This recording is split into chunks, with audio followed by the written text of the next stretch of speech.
We summer finished news, anybody? What's Shabbat. that? We Hi, finished Masechet Shabbat in Daf Yomi Mazal Tov. yesterday. Did you make a siyum? Yeah, I did. Yeah, Good for you. yeah, I've never done anything approaching that. But well, nothing approaching that. But I'm a nudnik, so it takes me a long time to get through you have to things. be a nerd, not a nudnik, to do it. So Well, good for you. That's amazing discipline. That's amazing. So the question now is, can you get through Erevin? Which is no. right. Erevin isn't as much fun as I don't think so. Yeah. Hi, Tikva. You're a little bit Hi. late. Yeah, I'm sorry. I had trouble getting the link somehow for some reason. I see. Yeah. If you're looking for cheerful news, it's my sister's birthday this week, and I have a present for her. She's going to go absolutely nuts over. That really is exciting. Do you want to share with us? what the present is? I don't have it here, but it's a small. She really loves animals, and in particular, can you give us every corgis. detail? Can you give us every detail possible about this? Sorry. It's a small stuffed corgi. She will go absolutely nuts over it. Wow. Okay, well, be sure to record it and, to put it on YouTube. The closest thing that academics have to that is like getting their book in the mail. And there are academics, some of my colleagues, they actually have their family members filming them opening the FedEx package, which I find particularly pathetic. But whatever. I mean, it's exciting. It is exciting. I don't want to take away anybody's excitement, especially during these very, very difficult times. Hey, Tuvia, what's up? Good to see you. I never see you anymore. Good to see you as well. Are you still in your dorm room? Yeah.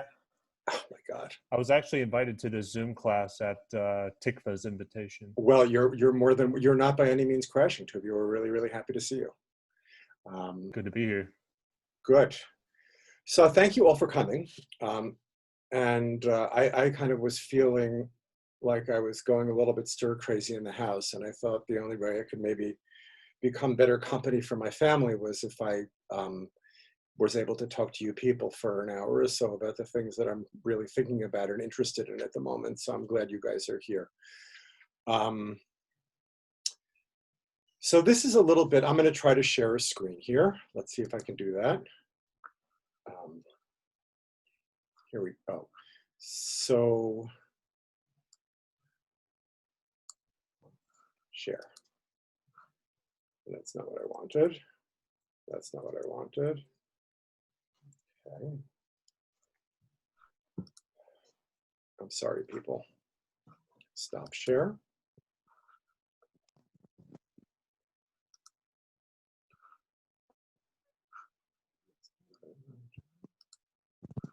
You think I'd be better prepared since I've just talked about talking about doing this all week, but what can I tell you? So I see here being a learner. I'm a learner. My maiden name is Learner. Maybe you guys are related. Oh, I'm guessing it may be, if we're lucky, it may be Shimon Lerner. I don't know, the famous physicist from Hebrew University. If that's the case, we're lucky because he does physics, and we're talking about Leibniz and Newton. So thank you for coming. And part of what I want to do, for those of you who've been hanging around with me for the past semester, is to think about the nature of poetry and the nature of metaphor. And we've been doing that all along, or at least for the past month or so, in talking about Samson, in talking about Midrash, and the ways in which interpretations function, and how for Midrashists, the fact that metaphor is incomplete does not make it less good or less accurate, though it is, doesn't make it less good than the kind of epistemological certainty that scientists and some philosophers claim that they'll give. Meaning what I want to look at today is the path from metaphor and the knowledge that it provides, imperfect as it may be, and the knowledge claims that philosophy and science make. So when I was talking before about epistemological certainty, I'm just using the term epistemology to refer to ways of knowing. and the way in which really the scientific revolution and the philosophical revolution together changed the way people thought about knowing. Not only about what can be known, that of course as well, but I think even more importantly, about ways of knowing. That's a very big shift. Again, not only what can be known, but how to know. And part of that pathway involves the changing or the shifting in the generic hierarchy or the faculty of hierarchy, the hierarchy of faculties, what I mean by, or the hierarchy of disciplines. And for those of you who've studied with me for a while, you'll remember this just from our introductory course, that in the beginning, philosophy starts out on top, then rhetoric, then poetry. Then in the 17th century, what happens is combining the sciences and the philosopher. Well, we'll skip to Paul. So Paul pushes philosophy and history away, and now theology is the dominant discipline, obviously. I mean, Paul turns everything upside down, really. It's not a question of it's not a question of Greek disciplines, but of Christian belief.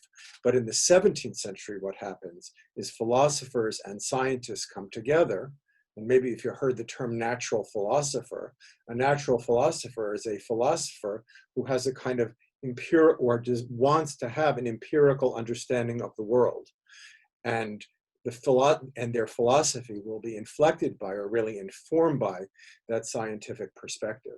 So what happens in the 17th century is on that pyramid, or better yet, on that totem pole, now the scientist or the natural philosopher shoots to the top, and the poet starts sliding down, down, down, down, down. So really, that's what I want to talk about. What gets lost when that happens? I mean, I guess another question I have for us is, how much of the scientific worldview and do we accept, not even do we accept, do we implicitly live by? And really and also moreover, to think about what kind of claims poetry can have on us today, or what we think poetry can do. I know that sounds very abstract and vague, and I know to some of you will say, this is all very vague. What do you mean by the death of poetry? Janine wrote me on Facebook and said, well, what about Yehuda Amichai? Does he get to live? And, of course, poetry has continued since the 18th century and continues in some senses, in some places, to thrive today.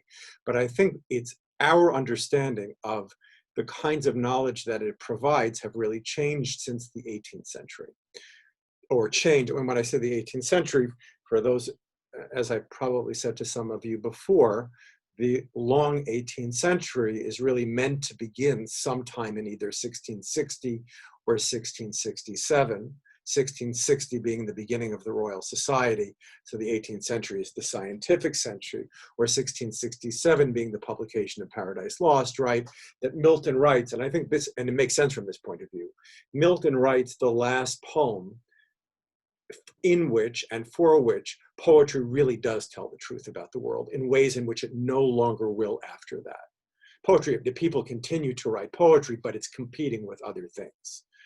And you see in poets like Dryden and Pope that politics plays a separate role, philosophy plays a separate role, theology plays a separate role. For Milton, they're all together. And really, so from that point of view, the long 18th century does begin in 1667, because Milton represents a kind of end of a certain kind of poet. So that's kind of why I've gathered you all together here. I do encourage you, since this is material that maybe not all of us know, and also complicated material, so please interrupt me, okay, or stop me. Right? Everybody's here and happy and smiling. I love the classroom because I get to see everybody and I get to feel your very good vibe. And I'm in a good vibe. I need a good vibe. Two of you, I see you've got a good vibe over there, so that's cheering me up a little bit. Good. Okay. Question? Yes, Tikva. When you said Paradise Lost was the last poem where the poetry tells the truth?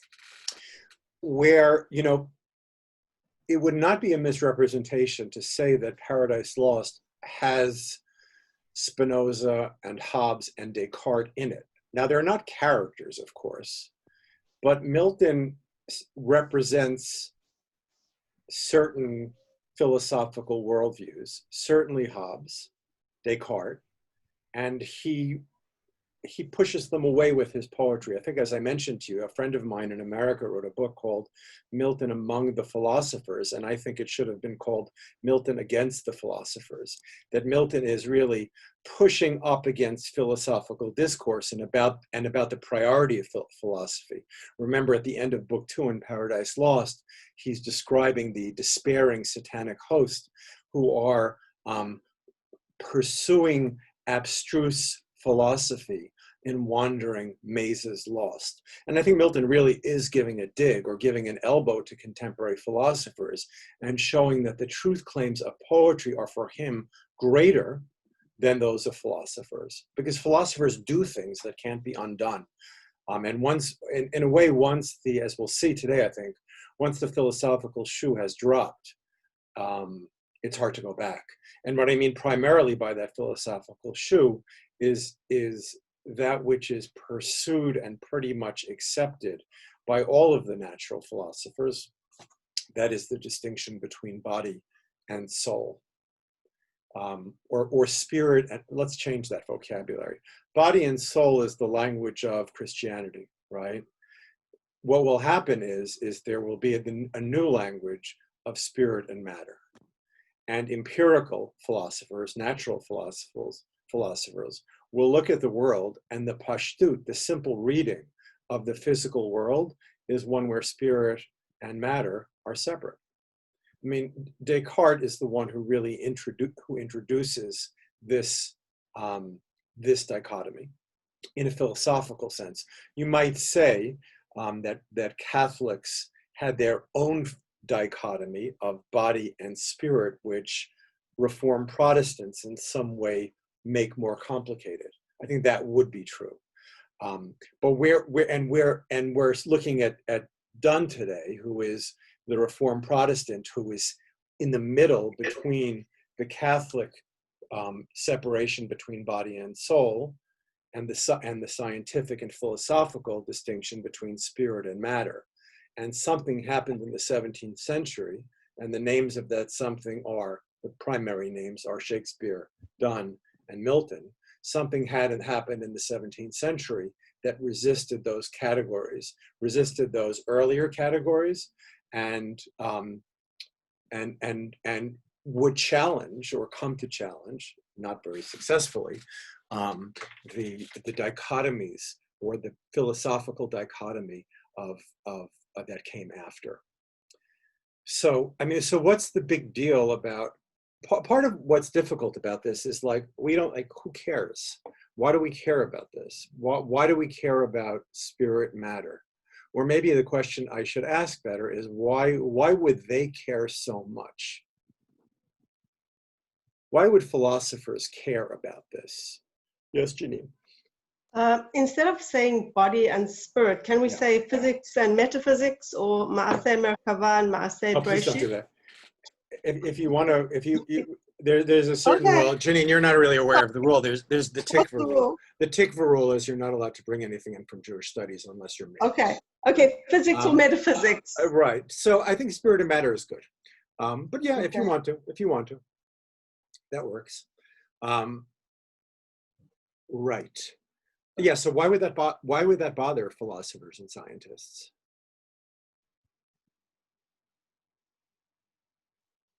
You know, a funny thing is about when you look back at people like Newton and Leibniz, or any of these figures who we'll be talking about today, we do have it. And maybe this is just me because I grew up at a certain time in America and was educated in a certain way, that my assumption always was that really these people are looking for an excuse to not be religious. Meaning really they know in deep down inside that there is no God, right? They know that deep down inside. And they're just looking for a license of skepticism to release them from their belief so they can be like we are. I don't know if you share that. Some of you I know for sure don't.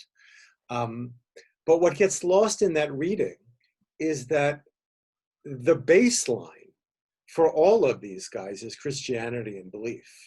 Meaning what's coming into that world is philosophy and science. And I'm not saying that it doesn't create tremendous anxiety. It certainly does. But the default is, I think, is an authentic attempt to try to integrate the claims of reason and science into religion.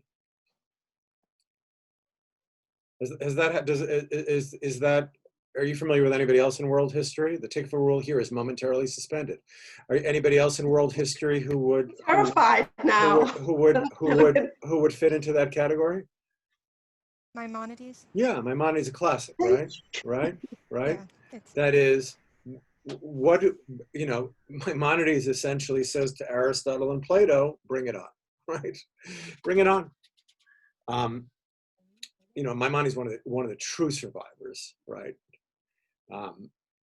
There are very interesting cases in the 18th century where you see archbishops of the English church, and you see for them that they must prioritize in their own writing philosophy and science. They must prioritize reason.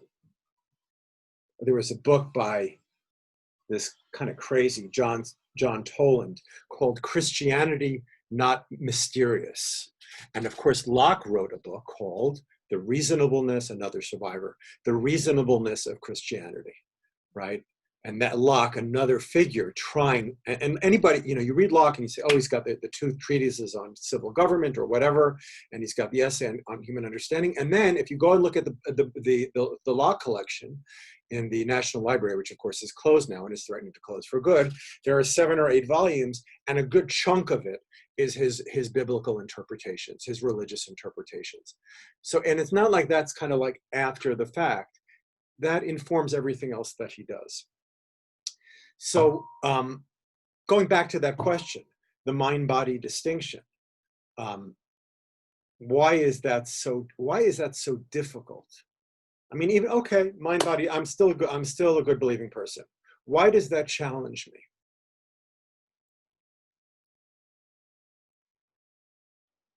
I'm just asking the version of the question, why should we even care? Yes, Tikva. Well, isn't part of it that if spirit is distinct from matter, then we don't have free choice? That our brain makes all our decisions for us? Okay, so that's a very interesting. I wouldn't even said that first, but Tikva suggesting that if if we understand the creation to be entirely physical and material, and that was one response, or well, that was one position in the 17th century. It was the most despised position. It was the most hated position. Thomas Hobbes was a dirty word, right? Hobbes was a dirty name because he was the first materialist. And being the first, and I'm sure there were Greeks, but being the first materialist, he does, as Tikva just mentioned, make free choice impossible to justify. And he was in a correspondence with a famous bishop of the time, back and forth, about this very issue of free will and determinism. And Hobbes argued for determinism against free will. So that's a problem, right? There's a problem if you separate out spirit. I mean, I thought the first step is, well, there's no soul, right? Consciousness. Or a more general question is the divine present in the world? Or how is the divine present in the world? And the problem is once you got into this, once you ask that question philosophically, you're in trouble. If you ask that from a theological perspective, well, you talk about the Eucharist or whatever, right? And theology accommodates paradox because the best theology is poetic. Theology accommodates paradox in a way that philosophy doesn't. What will be paradox for poets and theologians will be a contradiction for philosophers, right? So Hobbes is one solution, but you get into a binary system, meaning, and Hobbes is one side, and then somebody who was hated, but probably not as much, though he was excommunicated from his synagogue in Amsterdam, Spinoza, he's the other side. So Spinoza, and this is really, this is philosophy for dummies, or philosophy on one foot or on one toe. But I think Professor Pearl, who no longer teaches at Bar-Ilan, who's retired, when I was an undergraduate, I think he stopped using this term. He used to talk about a bumpkin history or bumpkin interpretation, by which he meant a useful interpretive paradigm. Meaning we were going to throw it away at the end because it's not complicated enough, but it really is something that country bumpkins might say. They would say it unqualified. We will qualify it. Meaning the philosophy for dummies here is Hobbes represents one kind of materialism, Spinoza represents another kind. And for Spinoza, God and the world are really identified. They become the same thing. I think for Spinoza, creation is not yesh mi'ayin, but it is de deo. It is from God himself. God makes the world from himself. Interestingly, Milton also thinks that. So Tikva pointed out the problems of materialism and lack of free choice. And remember, since everybody is thinking across categories, it's not just some philosopher who is saying this. Some philosopher is saying this and is influencing how theologians think. So, like, there's not the compartmentalization that we think of today. What philosophies say matter, right? Hobbes freaks people out because if he's right, it changes the world. As I said to you, I think a lot of these figures really face this problem authentically. They face up to Descartes, they face up to Hobbes. Now, Spinoza's, what's wrong with Spinoza? Oh, nature is divine. Creation is divine. That's good, right? Doesn't the Arizal say that? I'm half joking. The Ari famously says that even this rock is holy, right? That's all I know about the Ari, so I will not say anything more about that. But that statement by itself is Spinozan, right? It's Spinozan because of belief that the physical world is endowed, intrinsic to it is holiness, right? Why would that be problematic? And again, my question is not only why would that be problematic philosophically, but socially, culturally, politically, theologically.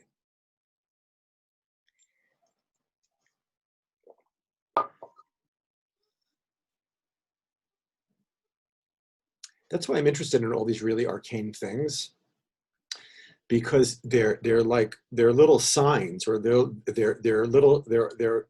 signs in which you can just see so much else, or other issues at play.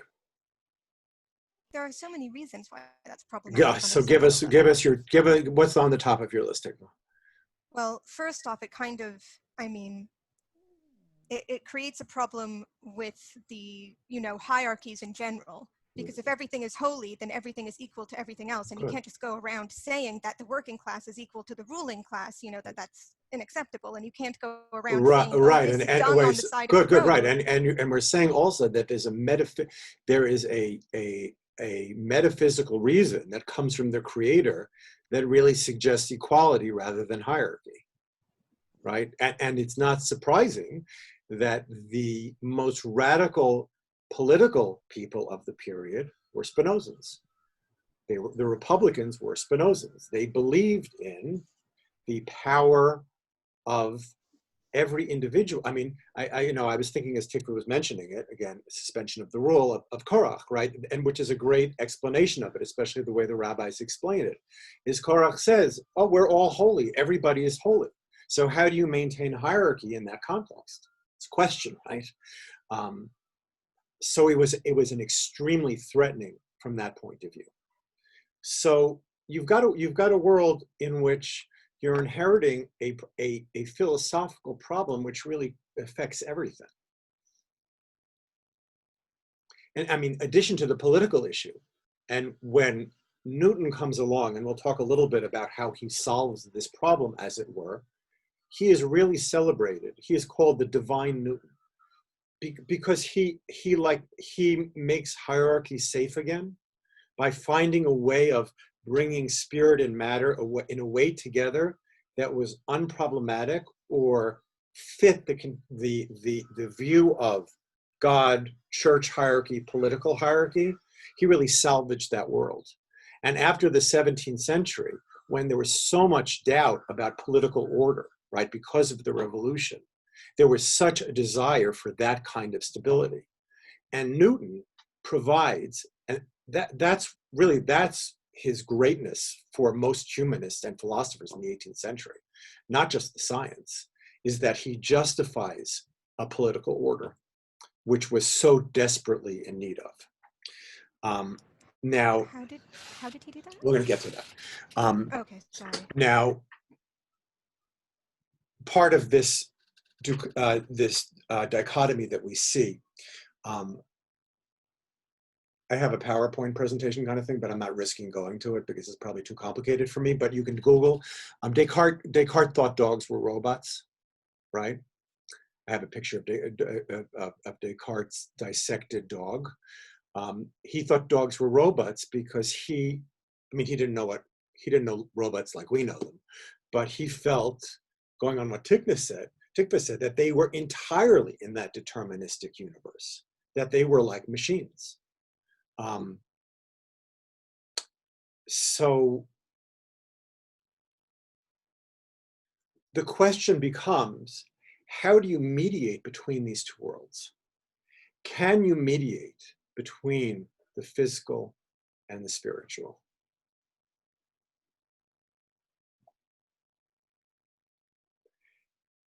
Which is a version of the question we asked for the past 4 or 5 months in Milton, is how is God present in the world? Is God present in the world? Meaning the Cartesian dichotomy, it gives you the legacy of it gives you a binary system, right? It's Hobbes or Spinoza. How do you find a middle ground? How are they connected without being identified? Because if they're identified, we run into all those problems.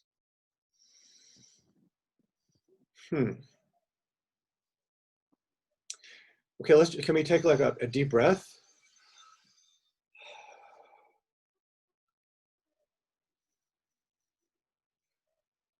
I think breathing exercises should be integrated into every classroom experience. Transcendental meditation. We're very good to it. Was that you, two of you? Was. Right. It's something that I do, and when you your breath, it relieves a lot of anxiety. My Apple Watch tells me all the time, you need to breathe now. You need to breathe, Bill. I wish I listened to it more. Okay, so let's go on this magical mystery tour together. If we don't get through all our, I'm going to go slowly. So if we don't get through all of this today, then maybe you'll do me the privilege of joining me again some other time. Yes, Tikva. Sorry, I did try to figure it out on my own, but I couldn't find a good explanation. Which one is Descartes? Which one is Descartes? Yeah. When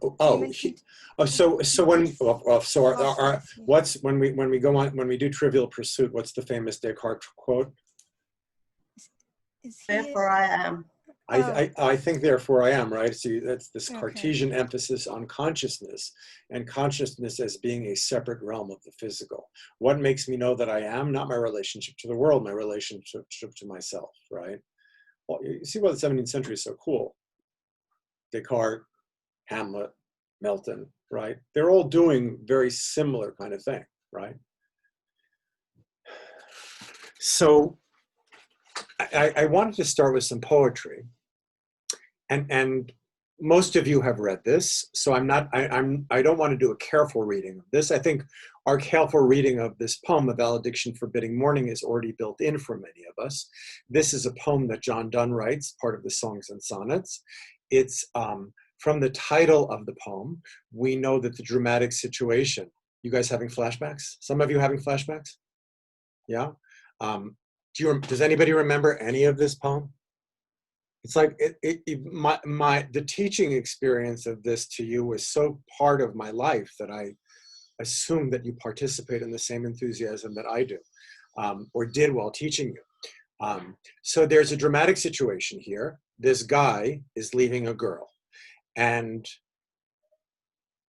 the question that Dunn really is addressing here through this dramatic situation is there a possibility for the two of them to be together even though they're physically apart?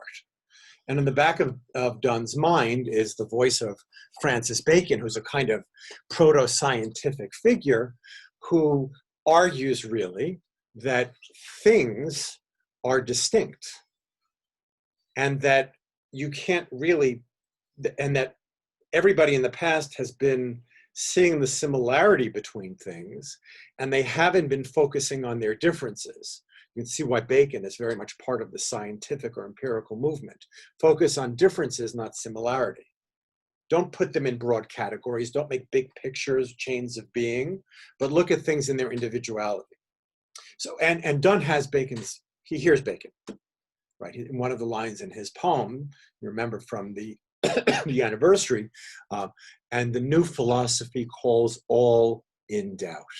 The new philosophy calls all in doubt. He's probably talking about Copernicus and all the different discoveries in the universe, but he's also probably thinking about Bacon. So that's at the back of his mind. And in this poem, even though it's a love poem, it's also a kind of meditation on whether or not different things can be mediated, even though they're in different spaces. So in a way, it is a poetic, it's a poetic address of the problem that we've been talking about. Can physically distant objects be together? Remember in this poem, Dunn talks about dull sublunary lovers. Do you remember what a sublunary lover is? Those are lovers who are sublunary means under the moon. And in really starting in the Middle Ages, maybe for the Greeks as well, everything that was considered under the moon was considered to be changeable and mutable, and everything over the moon was considered to be perfect and transcendent. So Dunn refers to dull sublunary lovers, not him and his lover. Those dull sublunary lovers, they need to always be touching each other. What's that expression in contemporary English? PDA, right? There are certain lovers who require PDA. Do you guys know what this is? Public displays of affection, right? They can't get their hands off each other. So Dunn refers to those kinds of lovers, and then he's trying to convince the guy is trying to convince the girl that they're not like that. And in order to do that, he has to come up with a metaphor that will help him do that. And here's the famous metaphor. If they be two, the last metaphor, I forget what it is, the last metaphor, he probably says something along the lines, you see, really, we're one, we're unified. And she, although she doesn't have a voice in the poem, says, come off it, get out of here. You're in one place, I'm in another. So Dunn returns, if they be two, that's the concession to the unspoken refutation. If they be two, they are two so, as stiff twin compasses are two. Thy soul, the fixed foot, makes no show to move, but doth if the other do. And though it in the center sit, yet when the other far doth roam, it leans and hearkens after it and grows erect as that comes home. People should read poetry because it calms you down. Such wilt thou be to me who must like the other foot obliquely run. It's a great line. Dunn is basically saying, where the guy is saying, I'm out of here, right? You have fun at home, I'm out of here. Such wilt thou be to me who must like the other foot obliquely run. Thy firmness makes my circle just and makes me end where I begun. There's so much graphically about this poem. The perfect circle created by the compasses, the strange shifting or changing of adjectives, or the gendered adjectives going in the wrong place. Thy firmness to the feminine. It leans and hearkens and grows erect. Again, that's referring to the feminine. Why is Donne doing that? He's certainly aware of this, right? Donne is never unaware of possible sexual puns.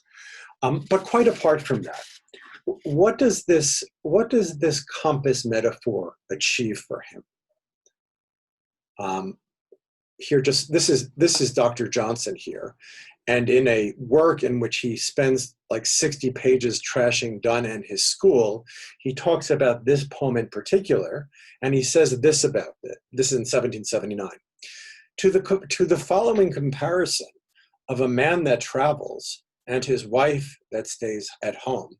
I love it that Johnson calls her his wife, right? All of my frum students, all the religious students at Bar Ilan always say that, right? His wife, husband and wife. Like, where's that in the poem, right? So they have that in common with Dr. Johnson. To the following comparison of a man that travels and his wife that stays at home with a pair of compasses, it may be doubted whether absurdity or ingenuity has the better claim. What's Johnson's response?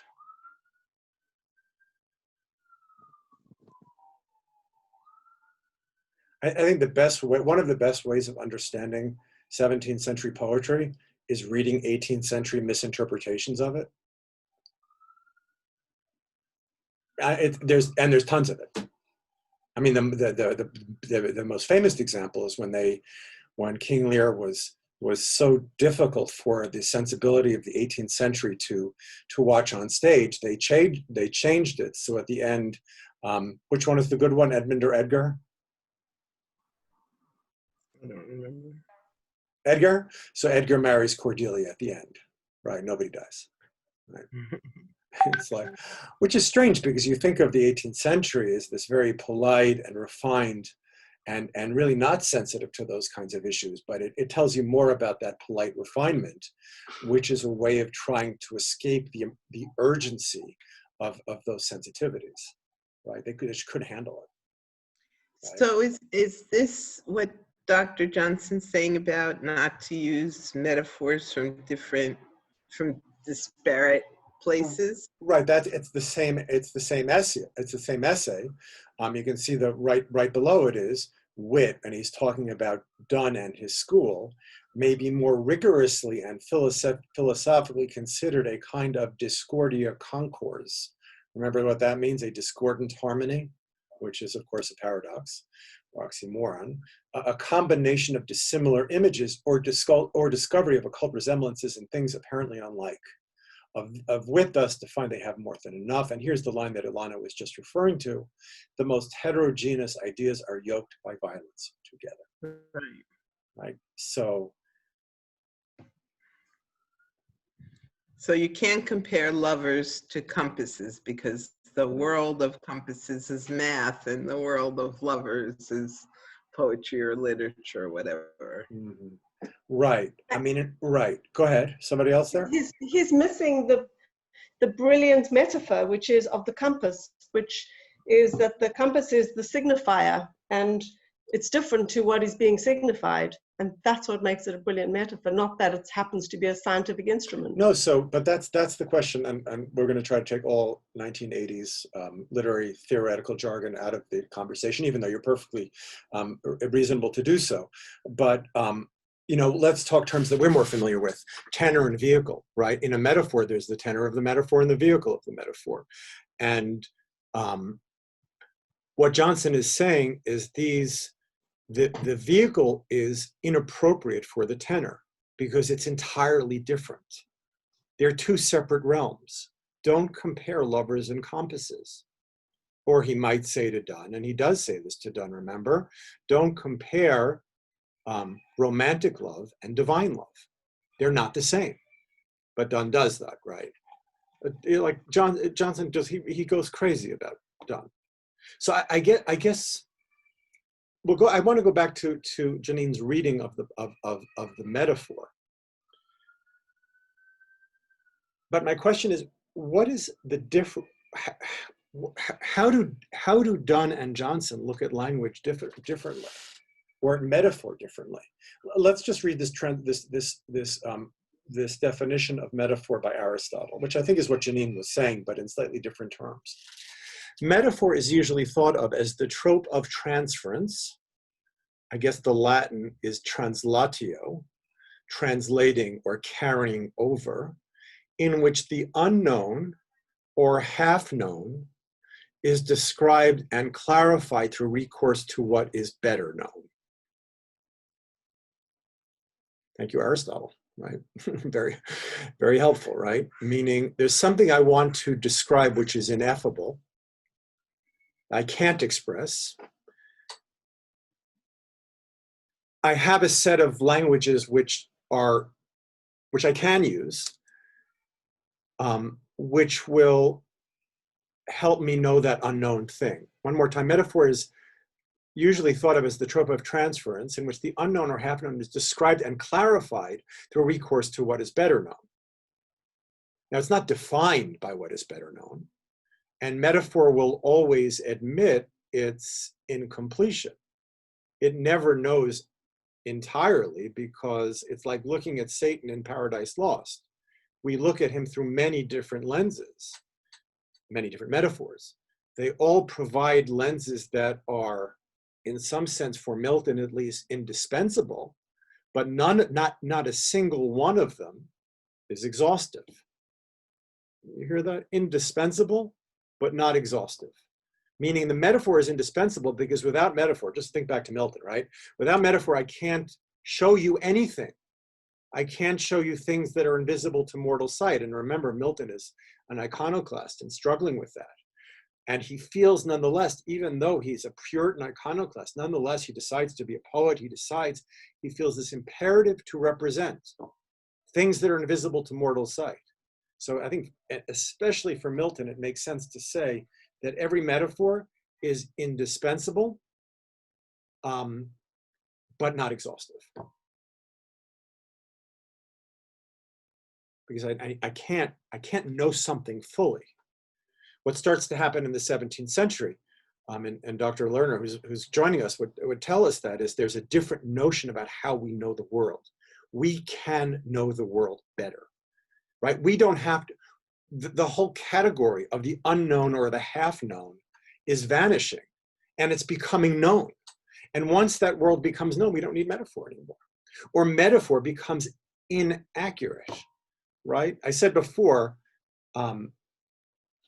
Milton will admit, I mean, it's not his language. No metaphor is accurate because by definition, metaphor is not, it doesn't strive for accuracy. Accuracy is for others.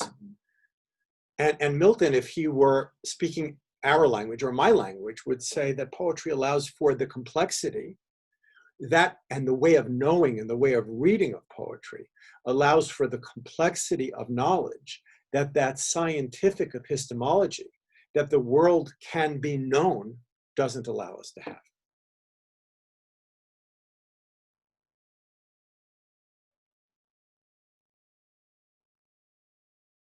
And scientists will still claim this.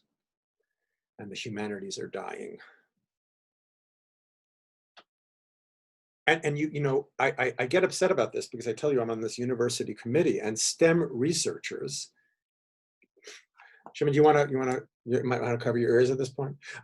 And STEM researchers have no, they can find no justification for the humanities. Why deal with things? You admit you don't know this. You admit that your knowledge is impartial. Why do we care about you? You don't know like we know. That's the argument between humanists and scientists. It's not what we know, it's how we know it. I mean, it's what we know also. I mean, maybe it's primarily what we know, but the how is also a big, big part of it. So the question is, I mean, the question I've been asking, my personal question over this past month or so, is to have asked is the form of knowledge that Donne and Shakespeare and Milton thinks that language provides, is that available to us anymore? Or what does it mean to make that available? Of course, it's available to all of us reading poetry, right? remember, I mentioned this from Mann's Joseph and his brothers, that Joseph upbraids his brothers for misbehaving. I don't even know what it was, not for putting him in the ditch, but for something else. And he looks at them, and this is before he's revealed himself, and he says to them, have you no stories? And that's the rebuke, meaning if you had stories, you wouldn't behave like this. See, I think stories are indispensable to us in ways that science no longer allows us to have. And because the stories are not available to us, or they're available to us, but they're not available culturally, the world has become completely flat. And it's become, I used this metaphor last time as well, it's become an Excel sheet. And we don't recognize anything off of the Excel sheet. And what upsets me about the economics of the university is the university is essentially saying we don't need that kind of knowledge anymore. When the university, the origin of the university is to provide that knowledge. That's why we're here. We're not here to be an adjunct to the corporate world. The current president of Bar Ilan is a chemist. He has lots of patents. He thinks of the university as an inventory, a possible inventory of patents. That's what we do. We give the corporate world what it needs, and he wants to kill the humanities. And the humanities are being destroyed all over the world, and they're, especially after Corona, under siege. But this is his shita, right? We'll take all the tekanim and we'll move them from the humanities, Jewish studies, social sciences, and give them to STEM. So I guess part of the question is, let's be honest, do they really need? Do they? I want to be an apologist for the president of Bar Ilan, but part of it also has to do with the people registering for school. A lot of, for sure, and listen. Universities have ceased to be a place of academic exploration and have become a training ground for corporate, and that's the way people coming into them see them as well. You know what? You're right. But the English department has more students than we've ever had. And I suspect after Corona, we thought our graduate applications would go down. They've gone up. And the reason they've gone up is because people fall out of the grid of the Excel sheet. Surely you're right, Alana. I've had this conversation with not the president, but his very obnoxious assistant. And it's very easy to say, money. And there's nothing you can say. But having said that, I guess the question is, maybe they don't need us. Maybe Alana's right. But what I just said, going back to what I was saying about our enrollment going up, because I think, and let's face it, there are 10 of us here discussing John Donne's poetry on a Wednesday afternoon at 5, right? And it's not school, right? Something about all of us is awake at the moment. And I think a lot of people are getting awake. And I think, and you're right, Alana. I mean, the horrible irony is at the very time that the university is becoming even more strapped for cash and has to be even more responsive to economic factors, the world needs the university more than ever. It needs people who know how to read. And when the people in the religious world are not fulfilling that job anymore, and they're largely not, at least in the world that I know and travel, then university.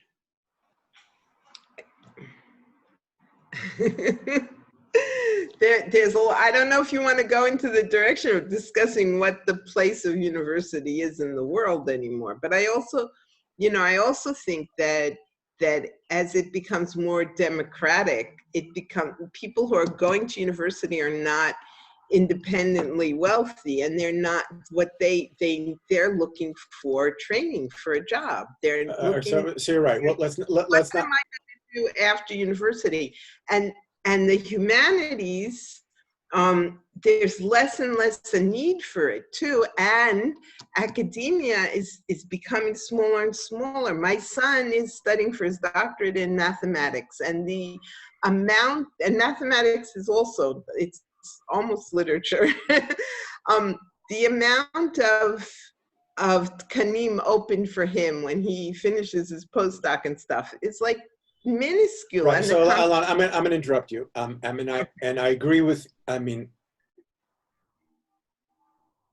so first of all, they're short answer. Open michalot, open technical schools, right? Don't turn the university into a technical school, right?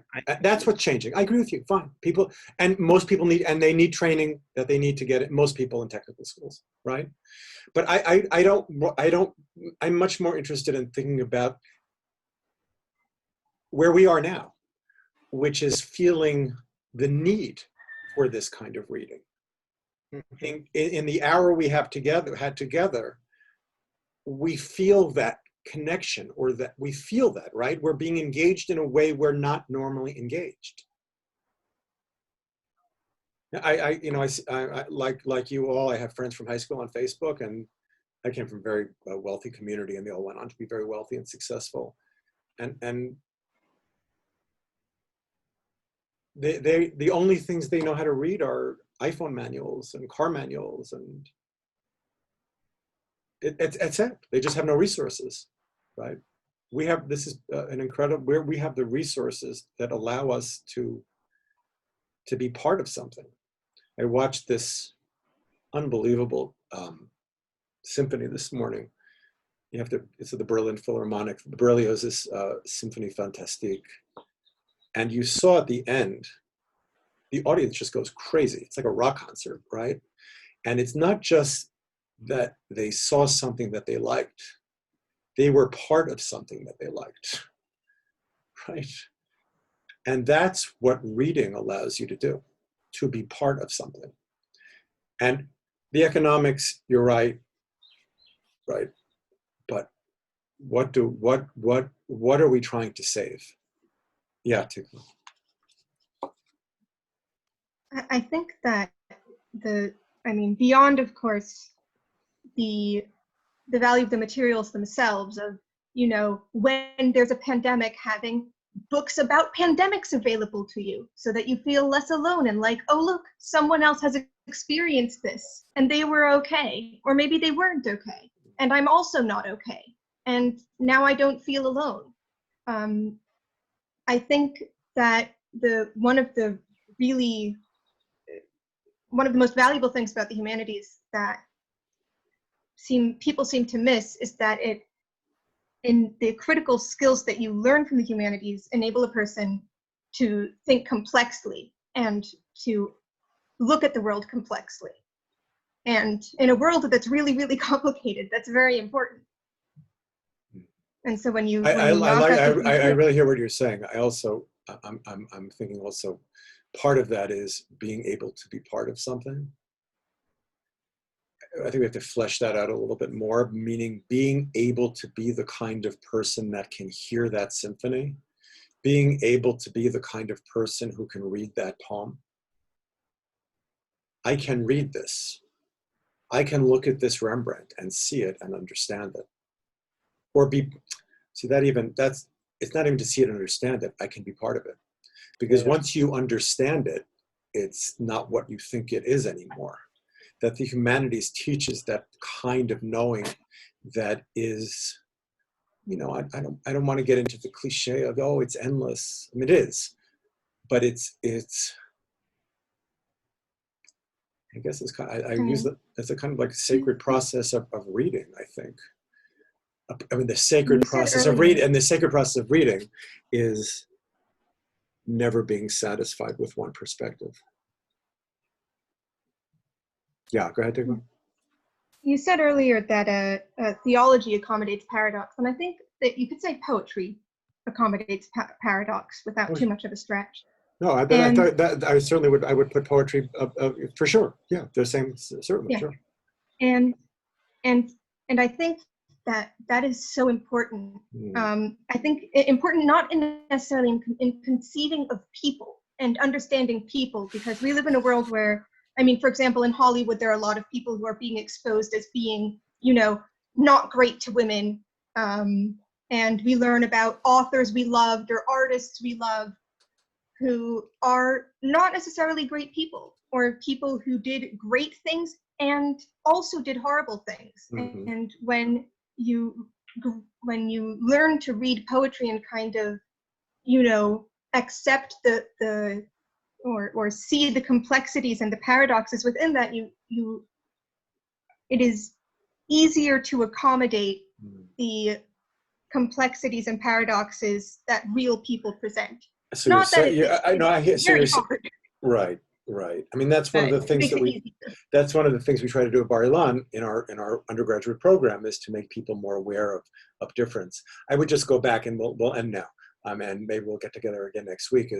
I think you talked about paradox, but I think it's, you know, we spent 3 classes on Samson, right? And Samson is a riddle. In the end, we're just left with the riddle of Samson. And that, I think it's the preservation of that notion of the riddle, of the unknown. There's more to heaven and earth than is dreamt of in your philosophy, my dear Horatio. That's what drives us to find a way of expressing that. Okay, that was a sprint. We didn't even mention physics. But let's end here, so we have a nice bite-sized chunk. Thank you so much for coming, guys. I'll keep you in touch for next. I'll keep in touch for next week. Yeah. Awesome. Thank you. Call to be well. Thank you.